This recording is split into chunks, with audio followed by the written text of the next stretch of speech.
2 రోజుల క్రితం గుంటూరు రైల్లో మహిళా కోచ్లో మహిళపై అత్యాచారానికి పాల్పడ్డటువంటి దుండగుడు తాజాగా దొరికాడు.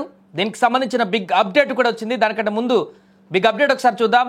హైదరాబాద్ మొత్తంలో ఉన్నటువంటి బెస్ట్ ప్రాపర్టీస్ అన్నిటిని కూడా ఒకే వేదికపైకి తీసుకువస్తుంది సుమన్ టీవీ. అక్టోబర్ 18, 19వ తేదీన హెచ్ఐసిసి నోవోటల్లో జరిగే సుమన్ టీవీ ప్రాపర్టీ ఎక్స్పోలో best flats, villas, open plots Deepavali offers and డిస్కౌంట్స్తో అందుబాటులో ఉంటాయి. మీరు విజిట్ చేసి ప్రతి గంటకి ఒక గోల్డ్ కాయిన్ గెలుచుకునేటువంటి ఛాన్స్ కూడా ఉంది. ఫ్యామిలీతో రండి, మీ డ్రీమ్ ప్రాపర్టీని సొంతం చేసుకోండి. రైట్, ఇక వార్తలోకి వెళ్తే, రైలు ప్రయాణికుల పైన అఘాయిత్యం చేసినటువంటి కేసులో రైల్వే పోలీసులు నిందితుడిని అరెస్టు చేశారు. తాజాగా 4 రోజుల క్రితం సంత్రాగచ్చి చర్లపల్లి స్పెషల్ రైలులో జరిగినటువంటి ఈ దారుణం తెలుగు రాష్ట్రాలలో సంచలనంగా మారింది. ఈ ఘటనపైన సికింద్రాబాద్లో కేసు నమోదైంది.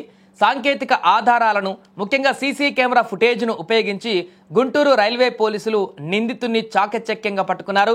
నిందితుడిని సత్తెనపల్లికి చెందినటువంటి జొన్నలగడ్డ రాజారావుగా పోలీసులు గుర్తించినట్టుగా తెలుస్తోంది. 4 రోజుల క్రితం ఆంధ్రప్రదేశ్కు చెందినటువంటి ఒక 35 ఏళ్ల మహిళ ఈ దారుణానికి బలైపోయింది. సోమవారం ఆమె రాజమహేంద్రవరం రైల్వే స్టేషన్లో సంత్రగాచి స్పెషల్ రైల్లోని మహిళా బోగిలో ఎక్కింది. రైలు గుంటూరు స్టేషన్కు చేరుకునే సమయానికి ఆ బోగిలో ఉన్న మిగిలిన ప్రయాణికులంతా కూడా దిగిపోయారు. దీంతో మహిళా బోగిలో ఒక్కతే ఉండిపోయింది. ఇక మహిళ ఒక్కరే మిగిలారు. సరిగ్గా అదే సమయంలో దాదాపు 40 ఏళ్ల వయసు ఉన్నటువంటి ఓ దుండగుడు ఈ బోగిలోకి ప్రవేశించేందుకు ప్రయత్నించాడు. ఆమె ఒక్కతిగా ఉందన్నటువంటి విషయాన్ని గ్రహించాడు. అది మహిళా బోగి అని ఆమె వారించినా కూడా అతడు ప్రాధేయపడి నమ్మించి బ్రతిమలాడి ఆమె లోపలికి వచ్చేలాగా ప్రాధేయపడ్డాడు. ఇక లోపలికి వచ్చాడు. లోపలికి వచ్చిన కొద్దిసేపటికే ఆ వ్యక్తి బోగి తలుపును మూసేశాడు. మొత్తం ఎంట్రీ ఎగ్జిట్ లోపలికి సంబంధించి రైలు గుంటూరు స్పెషల్ స్టేషన్ నుంచి కదిలినటువంటి దాదాపు 20 నిమిషాల తర్వాత ఆ వ్యక్తి తన వికృత రూపాన్ని బయటపెట్టాడు. అతను వెంట తెచ్చుకున్నటువంటి కత్తితో ఆ మహిళను బెదిరించాడు. ఆమె వద్ద ఉన్నటువంటి 5,600 నగదు, సెల్ ఫోన్, హ్యాండ్ బ్యాగ్ను కూడా లాక్కొని దోపిడీకి పాల్పడ్డాడు. ఆ తర్వాత కత్తితో బెదిరించి ఆమెపై దాడి చేసి అత్యాచారానికి పాల్పడ్డాడు. ఈ దారుణం పూర్తయిన తర్వాత రైలు పెదకూరపాడు స్టేషన్కు చేరుకుంటుండగా నిందితుడు కిందకి దిగి పారిపోయాడు. తీవ్ర గాయాలతో రైలు చర్లపల్లి స్టేషన్కు చేరుకున్నటువంటి ఆ బాధితురాలు వెంటనే తేరుకొని సికింద్రాబాద్ జీఆర్పీ పోలీసులకు ఫిర్యాదు చేసింది.